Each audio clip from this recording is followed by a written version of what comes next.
कहवा से आवेल शिव गुरु ते कहवा से गौरा आवे, कहवा से गौरा मैया आवे हो। सखिया कहवा से आवेल गणेश ते चर्चा सुहावन लागे हो।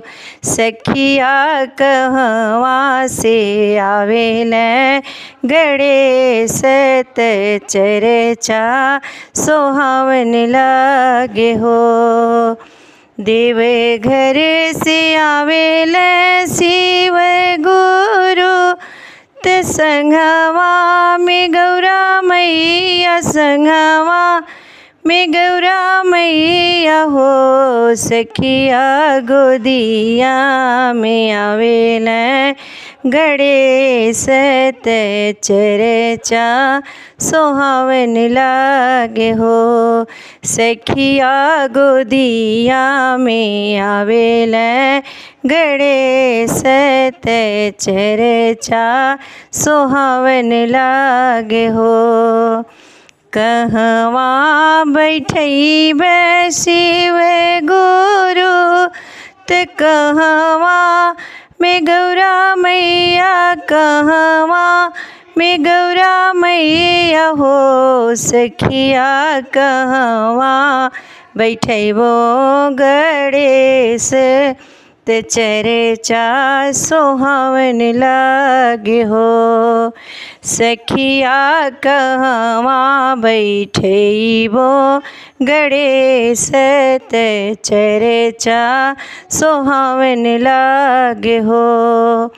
अंगने में बैठैबे शिव गुरु ते संघवा में गौरा मैया, संघवा में गौरा मैया हो। सखिया गोदिया बैठैबो गणेश ते चर्चा सुहावन लागे हो।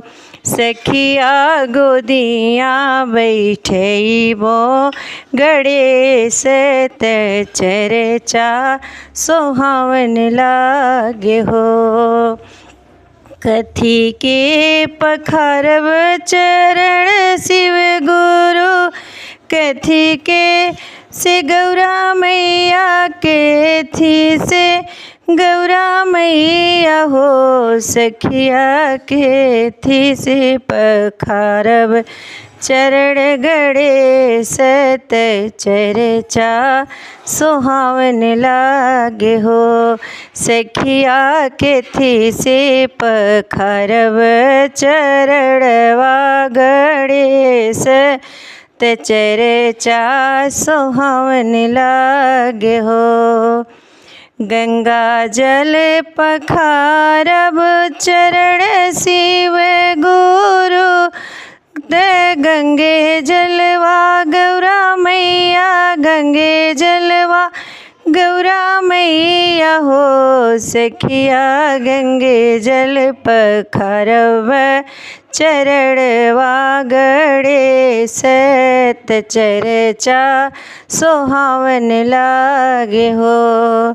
सखिया गंगे जल पखारब चरणवा गणेश ते चर्चा सुहावन लागे हो।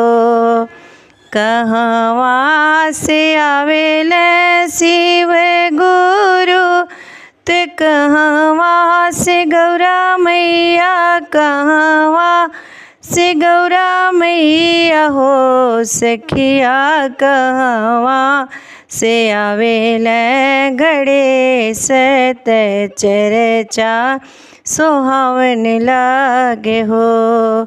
सखिया कहवा से आवेल गणेश ते चर्चा सुहावन लागे।